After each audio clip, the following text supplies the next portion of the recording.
Seniors పాటలు వినడం ద్వారా వారికి మతిమరుపు వచ్చే ఛాన్సెస్ చాలా తక్కువగా ఉంటాయి.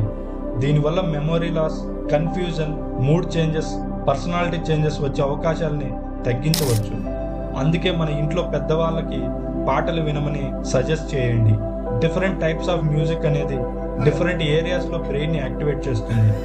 లేటెస్ట్గా వచ్చిన ఎఫ్ఎంఆర్ఐ టెక్నాలజీ మ్యూజిక్ అనేది థాట్స్ అండ్ ఎమోషన్స్ని ఎలా ఇన్ఫ్లుయెన్స్ చేస్తుందో తెలిసింది. మెంటల్ హెల్త్ ప్రాబ్లమ్స్ని మ్యూజిక్ అనేది ఎలా హీల్ చేస్తుందో సైంటిస్టులు కనిపెడుతున్నారు. మ్యూజిక్కి మనిషికి ఎనలేని సంబంధం ఉందని నేను ఎందుకంటున్నానంటే, మనం పుట్టగానే మొట్టమొదటిగా మన అమ్మ మాట్లాడే మాటలని, వాళ్ళ హార్ట్ బీట్ని మ్యూజిక్గా మనం ఊహించి అందరికన్నా ముందుగా మనం అమ్మని గుర్తిస్తాం. ఇన్స్ట్రుమెంట్ ని ప్లే చేయడం ద్వారా హ్యాండ్ ఐ కోఆర్డినేషన్ సరిగా ఉంటుంది. ఒక గ్రూప్ గా పాటలు పాడుకోవడం వల్ల బిలాంగింగ్ అండ్ హ్యాపీనెస్ వస్తాయి. Heart rate and blood pressure ని విత్ ఇన్ లిమిట్స్ లో ఉంచడం ద్వారా సాంగ్స్ రెడ్యూస్ చేస్తాయి.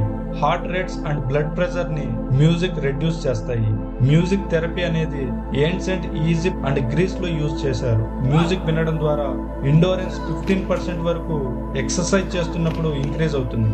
ఇలా మ్యూజిక్ అనేది మన మనిషి జీవితంలో ఎంతో ప్రభావితం చూపుతుంది. కాబట్టి రోజు ఏదో ఒక సందర్భంలో పాటలు వినండి.